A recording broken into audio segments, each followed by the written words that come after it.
এমনি হযরতে ফাতেমা তার বাবা নবীকে ডাক দিয়ে বলে, ওগো বাবাজি, এত বিশাল বড় আকৃতিওয়ালা লোককে আমি আমার জীবনে আর কোনোদিন দেখি নাই গো, যার তুলনা মক্কা মদিনার কারোর সাথে হয় না। ওগো আব্বাজি, উনি কে? ওনার সম্পর্কে আমি জানতে চাই। এবার নবীজি হযরতে ফাতেমাকে ডাক দিয়া বলে, আরে ফাতেমা, তুমি যদিও লোকটিকে চিনতে পারো নাই, কিন্তু আমার চিনার বাকি নাই মা। উনি হলেন হাদা মালাকুল মাউত, হাদা হাদিহি লাযযাতি আনিল মাউত। উনি হলেন মালাকুল মাউত, উনি হলেন আজরাইল, যিনি দুনিয়ার যত 7 মোজাকগুলি আছে সবগুলিকে কর্তন করে দেয়। উনি হলেন এমন ব্যক্তি যিনি মায়ের সামনে থেকে ছেলের জানকে কেড়ে নেয়। উনি হলেন এমন ব্যক্তি যিনি বাবার সামনে থেকে তার ছেলের জানকে কেড়ে নেয়। উনি হলেন এমন ব্যক্তি যিনি সন্তানের সামনে থেকে মা বাবার জানটাকে কেড়ে নেয়। ও মা, উনি নিঃসন্দেহে আজরাইল আলাইহিস সালাতু ওয়াস সালাম। আলাইকুম ওয়া রাহমাতুল্লাহি ওয়া বারাকাতুহু। আলহামদুলিল্লাহি রাব্বিল আলামিন والصلاة والسلام على سيدنا محمد وعلى آله وأصحابه وسلم. الذي دعا الناس من عبادة الأوثان إلى عبادة الرحمن. ونشهد أن لا إله إلا الله وحده لا شريك له. ونشهد أن سيدنا وسندنا وحبيبنا ومولانا محمدا عبد الله ورسوله. أما بعد، فأعوذ بالله من الشيطان الرجيم. بسم الله الرحمن الرحيم. كل من عليها فان ويبقى وجه ربك ذو الجلال والإكرام. صدق الله العظيم. وقال تعالى في شان حبيبه ومحبوبه ومعشوقه مخبرا وآمرا: إن الله وملائكته يصلون على النبي يا أيها الذين آمنوا صلوا عليه وسلموا تسليما بلغ العلا بكماله كشف الدجى بجماله حسنة جميع خصاله صلوا عليه وآله الحمد لله উপস্থিত মজলিসের সমবেত আমার সম্মানিত মুসল্লিয়ানি কারাম, সর্বপ্রথমই মহান স্রষ্টার দরবারে আমরা শুকরিয়া আদায় করি যে স্রষ্টা আপনাকে আমাকে মায়া করে দয়া করে রহম করে দামি একটি মজলিসে আসা এবং বসার মতো তৌফিকটুকু দান করেছেন। সেই জন্য আমরা অন্তরের অন্তঃস্থল থেকে মহাব্বতের সহিত একবার কালিমাতুশ শুকর আদায় করি, সকলে বলে দেয় আলহামদুলিল্লাহ। সম্মানিত উপস্থিতি, আমাকে বিষয় দেওয়া হয়েছে মৃত্যুর যন্ত্রণা ও পরকালের কঠিন ভয়াবহ অবস্থা সম্পর্কে তুলে ধরার জন্য। এই দুনিয়াতে যতটা মাখলুকাত দেখতেছি, প্রত্যেকটা মাখলুকাতের জীবন যেমন আছে ঠিক তেমনি ভাবে মরণও আছে। আর এই ব্যাপারে, এই বিষয়ে পুরা বিষয় একমত। এই ব্যাপারে কেউ দ্বিমত না। বিশ্বাসে একমত, কিন্তু আবার আমলে একমত না। মুখ দিয়ে বলে 1 মিনিটের নাই ভরসা, কিন্তু আবার হারমোনি বাজানি ছাড়ে না। নিঃশ্বাসের বিশ্বাস নাই, এই কথাটি বলে ঠিক, কিন্তু গুনার কাম ছাড়তে পারে না। এমন লোক আছে। এই দুনিয়াতে যা কিছু আছে সব ধ্বংসশীল। শুধু সম্মান আর ইজ্জতের অধিকারী মহান আল্লাহ তাআলা বাকি থাকবে। এই জন্য আল্লাহ এক আয়াতে বলেন, কুল্লু মান আলাইহা ফান ওয়া ইয়াবকা ওয়াজহু রাব্বিকা যুল জালালি ওয়াল ইকরাম। কুল্লু মান আলাইহা ফান, সব কিছু ধ্বংসশীল, সব কিছু ধ্বংস হয়ে যাবে। ওয়া ইয়াবকা ওয়াজহু রাব্বিকা যুল জালালি ওয়াল ইকরাম, অবশিষ্ট থাকবে, বাকি থাকবে সম্মান আর ইজ্জতের অধিকারী মহান আল্লাহ। এখানে প্রশ্ন জাগতে পারে যে আল্লাহ কেন বাকি থাকবে, আল্লাহ কেন অবশিষ্ট থাকবে? এর কারণ হলো, যিনি মাবুদ হবেন, যিনি ইলাহ হবেন, যিনি উপাস্য হবেন, তার কোনোদিন মরণ হতে পারে না, সে কোনোদিন ধ্বংস হতে পারে না, তাকে কোনোদিন মরণ স্পর্শ করতে পারে না। আর যে মরণশীল, যাকে মৃত্যু স্পর্শ করে, সে কোনোদিন মাবুদ হতে পারে না, সে কোনোদিন ইলাহ হতে পারে না, সে কোনোদিন উপাস্য হতে পারে না। কারণ সে নিজে মরে যায়, সে নিজে মরণশীল, আবার খোদা হইতো কিভাবে? এই জন্য আল্লাহ এক আয়াতে বলেন, আল্লাহু লা ইলাহা ইল্লাহু, আল্লাহ যিনি ছাড়া কোনো ইলাহ নেই, যিনি ছাড়া কোনো মাবুদ নেই, যিনি ছাড়া কোনো উপাস্য নেই। কেন?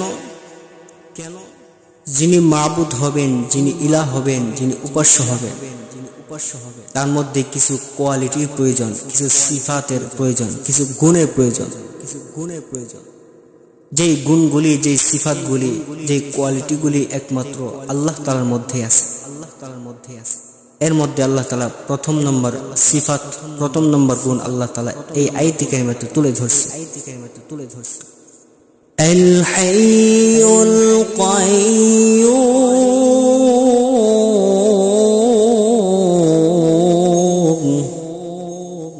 যিনি চিরস্থায়ী, যিনি চিরঞ্জীব, যার কোনো মরণ নাই।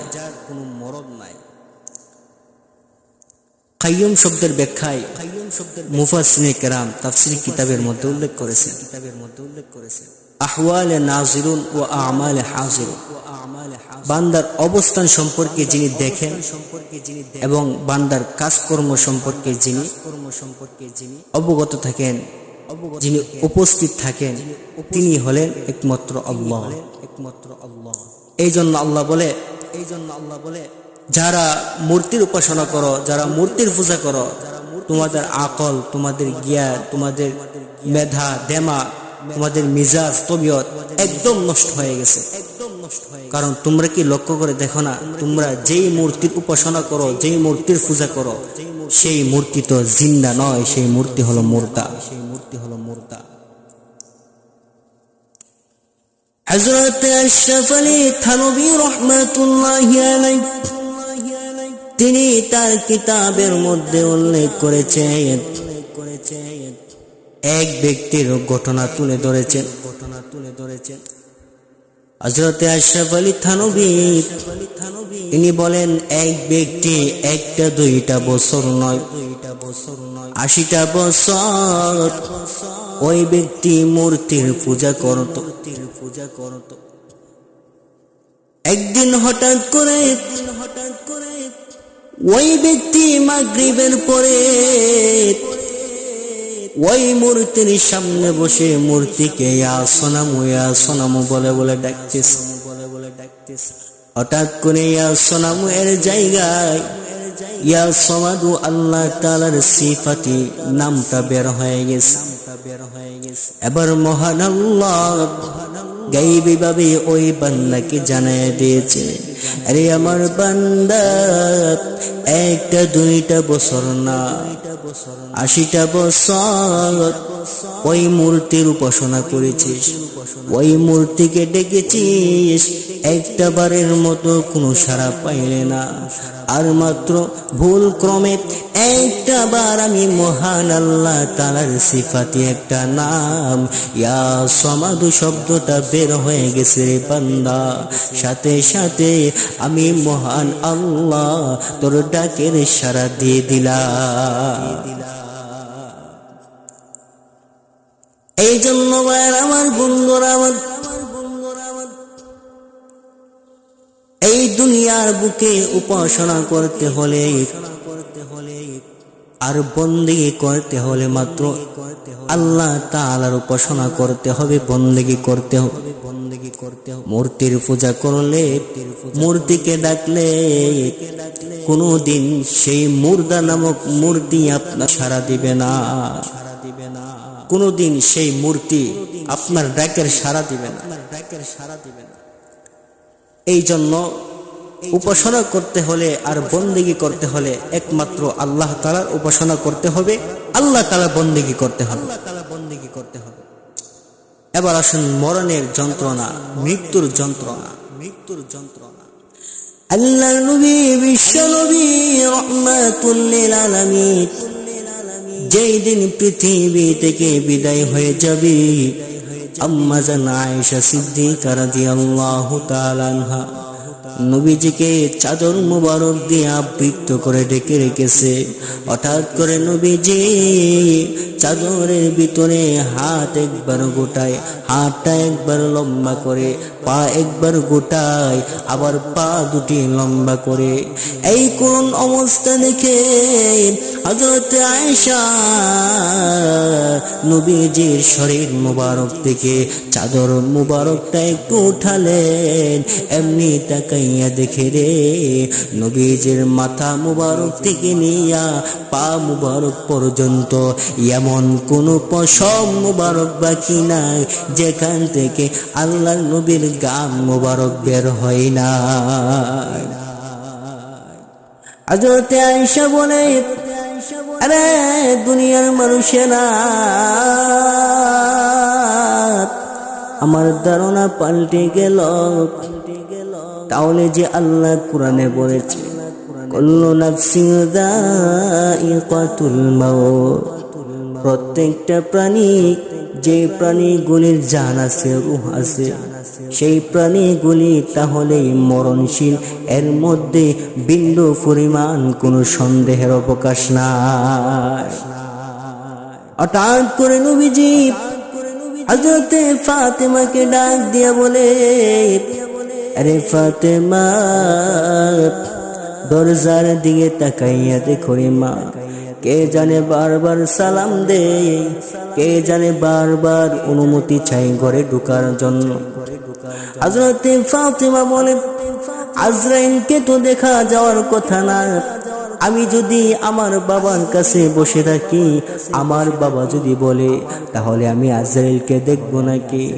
এবার ফাতেমা নবীকে ডাক দিয়া বলে, আগো আব্বাজি, আজরাইলকে তো দেখা যাওয়ার কথা না, আমি তো আজরাইলকে দেখতেছি না। এবার নবীজি আজরাইলকে ডাক দিয়া বলে, আরে আজরাইল, প্রকাশিত হয়ে যাও, আমার মা ফাতেমার সামনে তুমি প্রকাশিত হয়ে যাও, আর না হয়তো আমি নবীর কথাটা মিথ্যা হয়ে যাবে।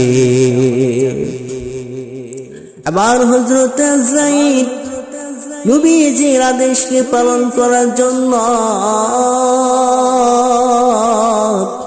হযরত আজরাইল ফাতেমার সামনে প্রকাশিত হয়ে গেলে, যেই মাত্র ফাতেমা দরজার দিকে তাকাইলেন রে ভাই, এমনি তাকাইয়া দেখে এত বিশাল বড় আকৃতিওয়ালা একজন ব্যক্তি, যার তুলনা মক্কা মদিনার কারোর সাথে হয় না। মাথা আসমানে, দুটি পা জমিনে, দুইটা চক্ষু অগ্নি লুক্ষার মতো, এমন বিশাল দেহের অধিকারী একজন ব্যক্তি দরওয়াজার সামনে দাঁড়াইয়া আছে। এমনি হযরতে ফাতেমা তার বাবা নবীকে ডাক দিয়ে বলে, আগো বাবাজি, এত বিশাল বড় আকৃতিওয়ালা লোককে আমি আমার জীবনে আর কোনোদিন দেখি নাই গো, যার তুলনা মক্কা মদিনার কারোর সাথে হয় না। আগো আব্বাজি, উনি কে? ওনার সম্পর্কে আমি জানতে চাই। এবার নবীজি হযরতে ফাতেমাকে ডাক দিয়া বলে, আরে ফাতেমা, তুমি যদিও লোকটিকে চিনতে পারো নাই, কিন্তু আমার চিনার বাকি নাই মা। উনি হলেন হাদা মালাকুল মাউত, হাদা হাদিহি লাযযাতি আনিল মাউত। উনি হলেন মালাকুল মাউত, উনি হলেন আজরাইল, যিনি দুনিয়ার যত সাত মোজাকগুলি আছে সবগুলিকে কর্তন করে দেয়। উনি হলেন এমন ব্যক্তি যিনি মায়ের সামনে থেকে ছেলের জানকে কেড়ে নেয়। উনি হলেন এমন ব্যক্তি যিনি বাবার সামনে থেকে তার ছেলের জানকে কেড়ে নেয়। উনি হলেন এমন ব্যক্তি যিনি সন্তানের সামনে থেকে মা বাবার জানটাকে কেড়ে নেয়। ও মা, উনি নিঃসন্দেহে আজরাইল আলাইহিস সালাতু ওয়াস সালাম। এবার হযরত ফাতেমা রাদিয়াল্লাহু তাআলা আনহা তার বাবাকে ডাক দিয়া বলে, বাবাজি, আপনি তো একটা দুইটা দিন যাবত অসুস্থ নয়, আপনি তো প্রায় 2টা সপ্তাহ যাবত আপনি অসুস্থ হয়ে বিছানায় পড়ে আছেন। উনি আগে কেন আসে নাই? উনি কেন এই মুহূর্তে এসেছে? আগো আব্বাজি, আমার আর বুঝার বাকি নাই, আপনাকে নেওয়ার জন্য এসেছে। না না, আপনাকে যাওয়ার জন্য পারমিশন দেব না। আপনার জান, আপনার রূহকে কবজ করার জন্য আমি ফাতেমা কোনোদিন অনুমতি পারমিশন দেব না। এবার নবী ডাক দিয়ে বলে, আরে ফাতেমা, দরজা বন্ধ করে আটকে রাখতে পারবে না, অনুমতি দিয়ে দাও, পারমিশন দিয়ে দাও, জানাইয়া দাও ঘরে ঢোকার জন্য। তুমি যদিও পারমিশন না দেও, পারমিশন নিয়ে দরজা ভেঙে ঘরে ঢোকার জন্য পারমিশন মহান আল্লাহ আজরাইলকে দিয়ে রেখেছে।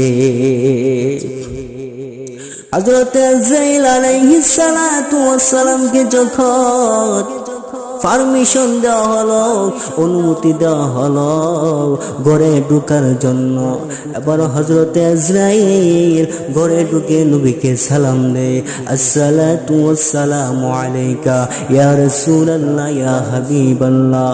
ওগো নবীজি, আপনি যদি যেতে চান গো, আপনাকে এই দুনিয়ার বুক থেকে নিয়ে যাওয়া হবে। আর যদি থাকতে চান তাহলে আপনার হায়াতকে বৃদ্ধি করে দেওয়া হবে, আপনার হায়াতকে বাড়িয়ে দেওয়া হবে। এখন নবী আপনি চিন্তা করে দেখেন কি করবেন।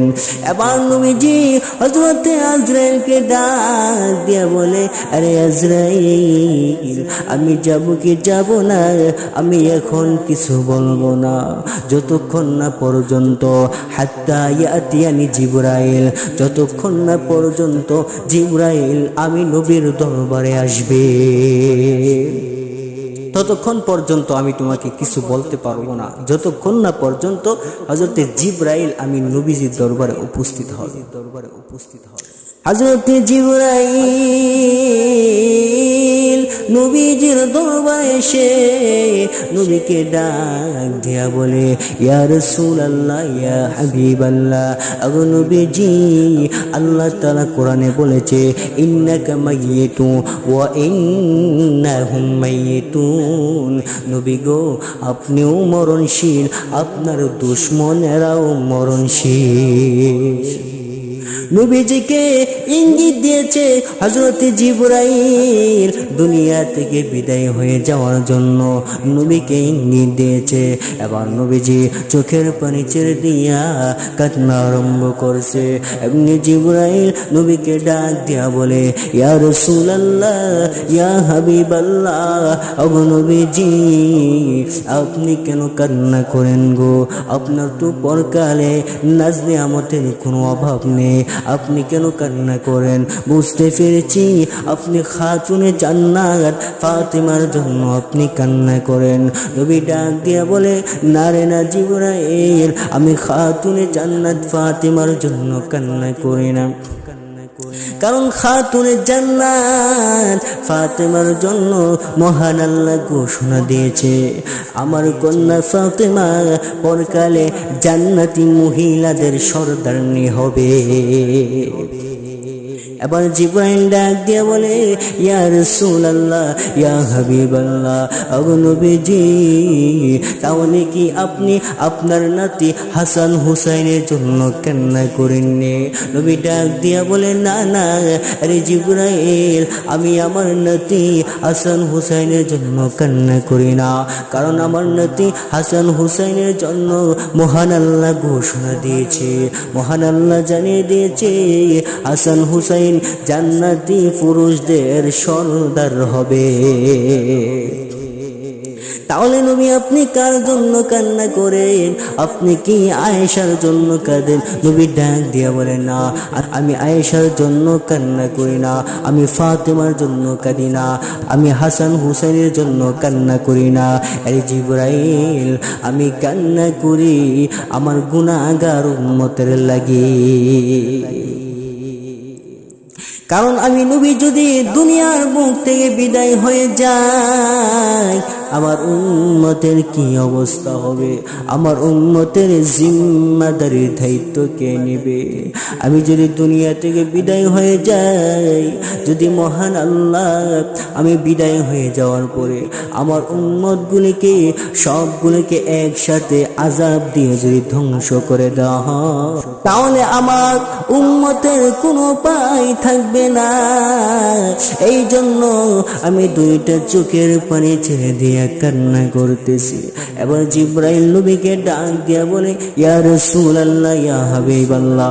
ওগো নবীজি, আপনি আপনার উম্মতকে নিয়ে কোনো টেনশন করবেন না, কোনো পেরেশানি করবেন না।